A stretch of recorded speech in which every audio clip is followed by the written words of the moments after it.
What is more dark and sinister than people realize? I'd say sales, such as call centers and cold calling. Nothing worse than being told to hit KPIs and targets just to sell people shite they don't want, sometimes forcefully, under the threat of losing your job.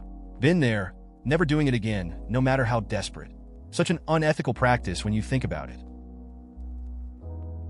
The tomato industry. I went to a lecture for extra credit in college on the history of the tomato. I was expecting to hear how people used it and where people started growing them and whatnot. What I got was essentially a full season of The Sopranos. Extortion, murder, blackmail, vandalism, you name it, the tomato industry was rife with the worst shit. My aunt died, and I was the only free person to go pick up the flowers for the funeral. Florists tried to charge me extra when I was picking them up for fees. I just told them I'd be back in 10 minutes with a police officer, and if they wanted to try and extort more money from me then. Magically, this extra fee disappeared, and she offered me a 15% discount on the next funeral we ordered through them.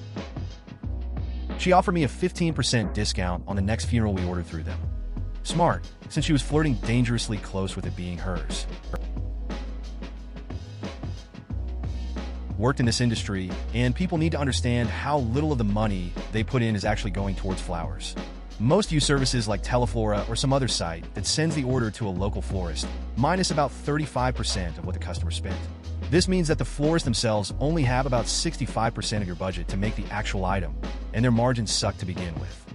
If they want to make any money, they're probably only spending about 50% of the money you spend on flowers. Shit industry, and only the shops that get hooked into the wedding industries are really making good money. Yup, at least 70% of our orders were just Teleflora. Wish people knew that they could get a similar arrangement for way cheaper by just calling the store directly. Good florists don't do this.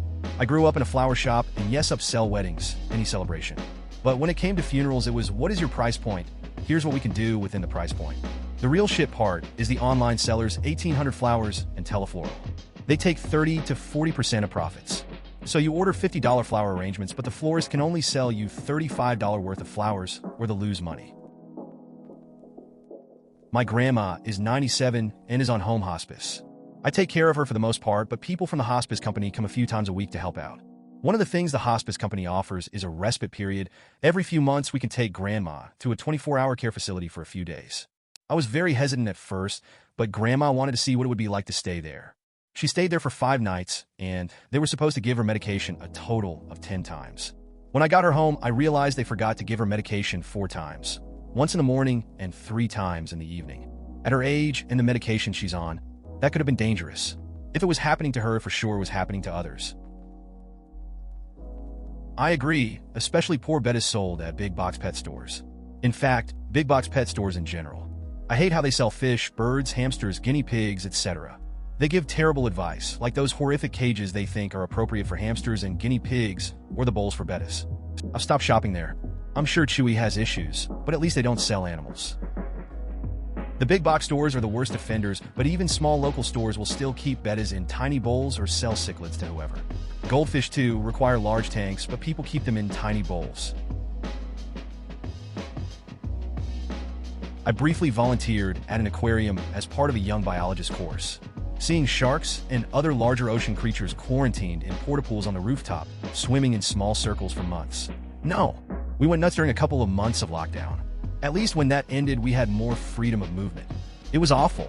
I hate fish zoos. My aunt was a tenure-track professor at a university.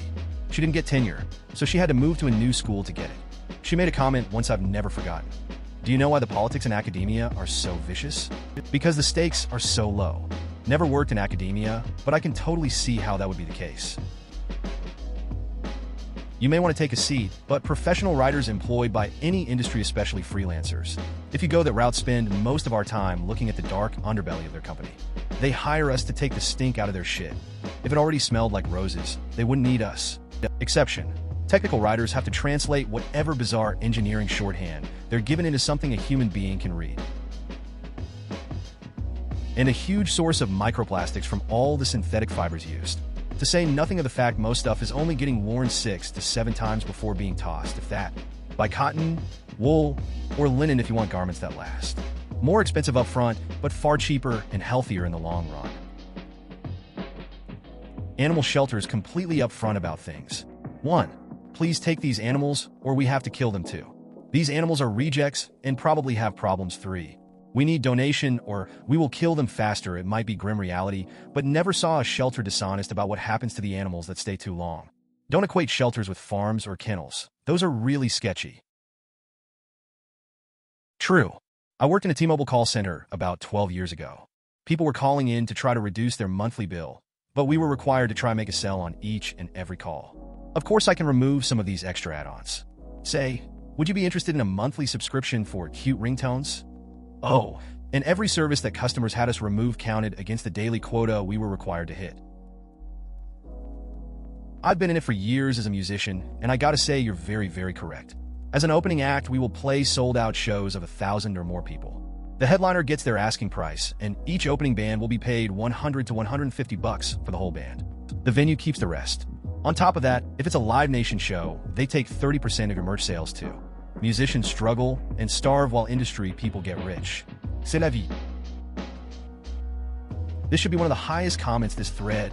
Whether you're a small-time artist or a star, music is by far one of the most dangerous things to get into. I mean that literally in every way. Financially, physically, mentally, and spiritually. I'm not religious per se, but people do have deeper selves and needs of meaning beyond the material world. And the music industry thrives on the total opposite force of goodness the higher up you go.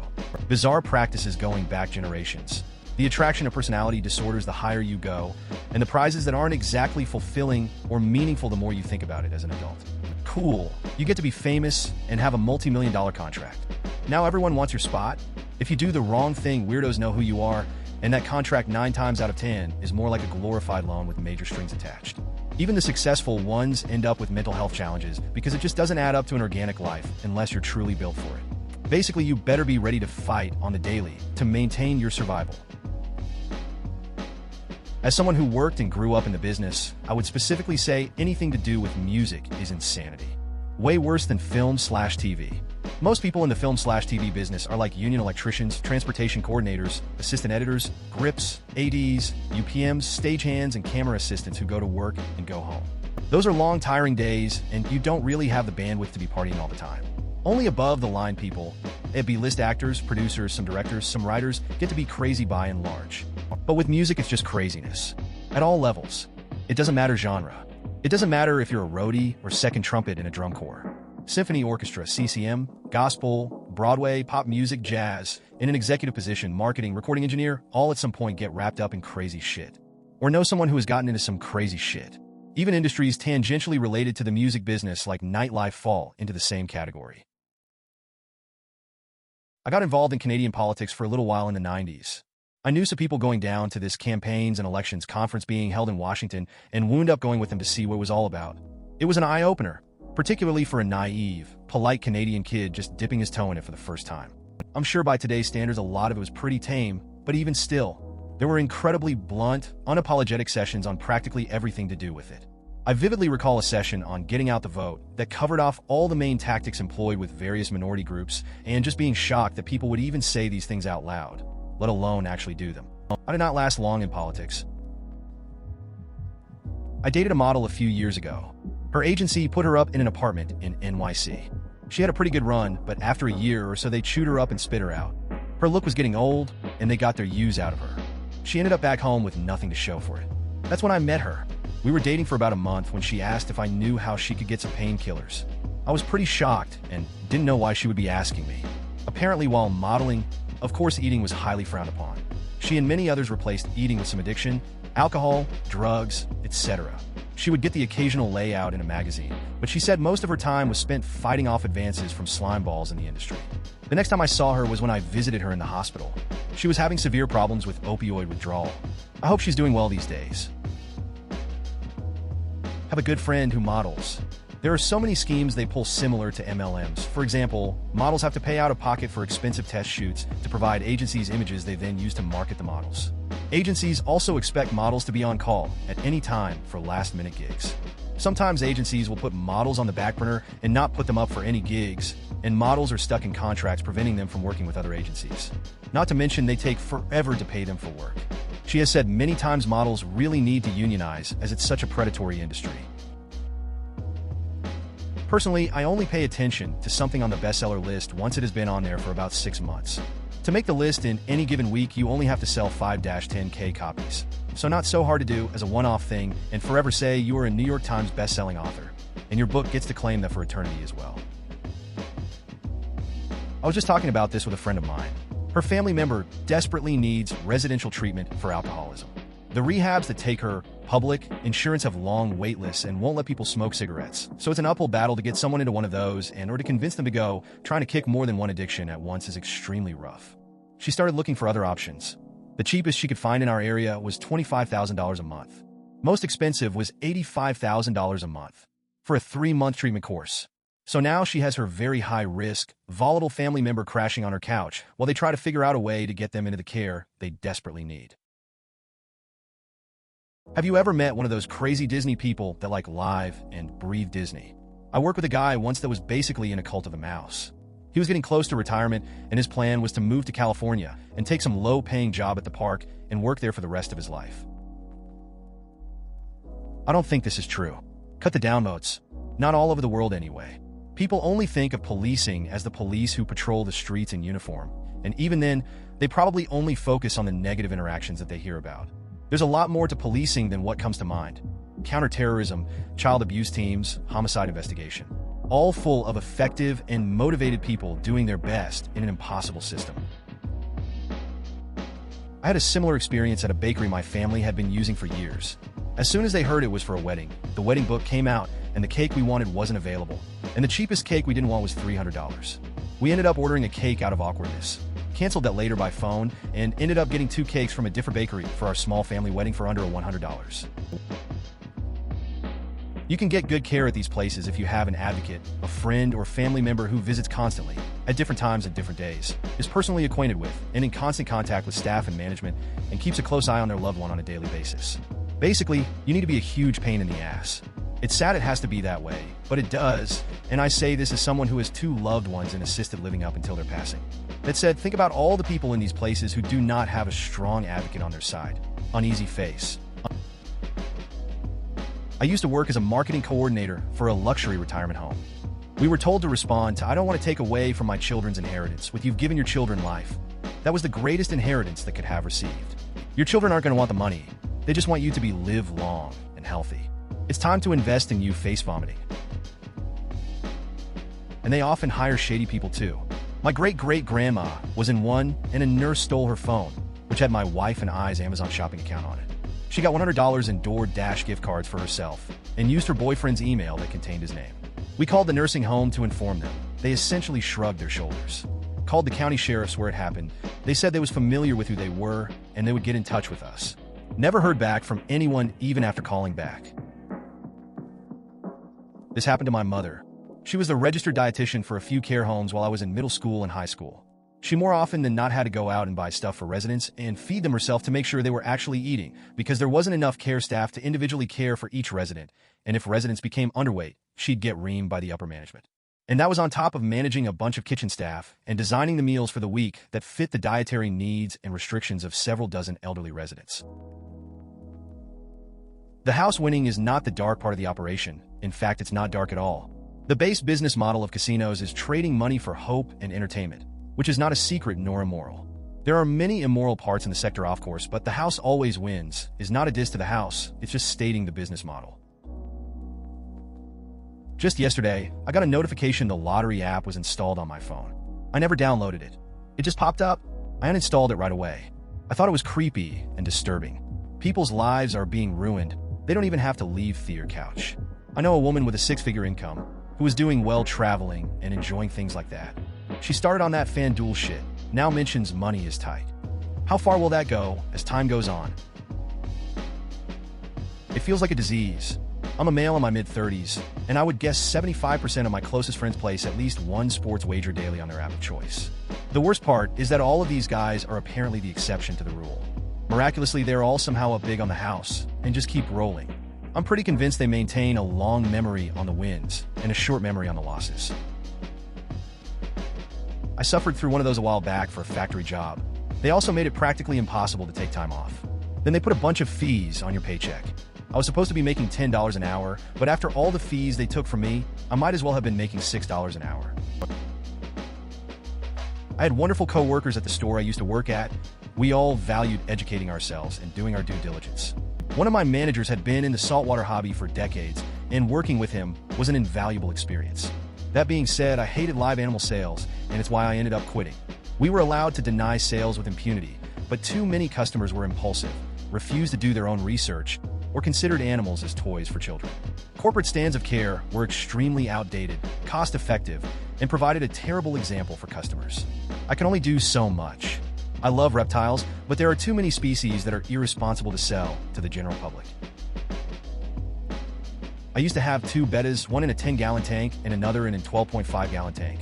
Odd size, I know, but it was cheap at a yard sale. Anything under 5 gallons is too small, and really 10 gallons is the smallest size they should be in. Guinea pigs are social animals and need to be sold in pairs. A single guinea pig is a depressed one. Also, wire cages that are often sold for them do horrible things to their feet. I think it's more the way people are dressed than the actual people themselves. Everyone in casino ads is always dressed nicely like they're going to a wedding, when the reality is it's mostly people dressed like they're going to Walmart. Every cruise or all-inclusive resort will feature mostly young and/or attractive people. My son was at Niagara and went in with just some fun money, certainly under $100. Played some slots and was up to about $350 and then pissed it all away. He decided to just wait out front for his buddies to come out and was kicking himself for not quitting when he was ahead. Some casino staffer came over to move him off the property because we don't need your attitude around here.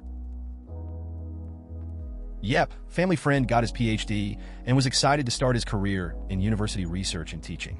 He lasted about 3 years before he was burned out from the nepotism and backstabbing. He went into public research for about the next 15 years but got tired of everything being contingent on the next grant. He is now happily self-employed. He said if he had to do it over again, he would have stopped at his master's degree and just gone into private industry straight away.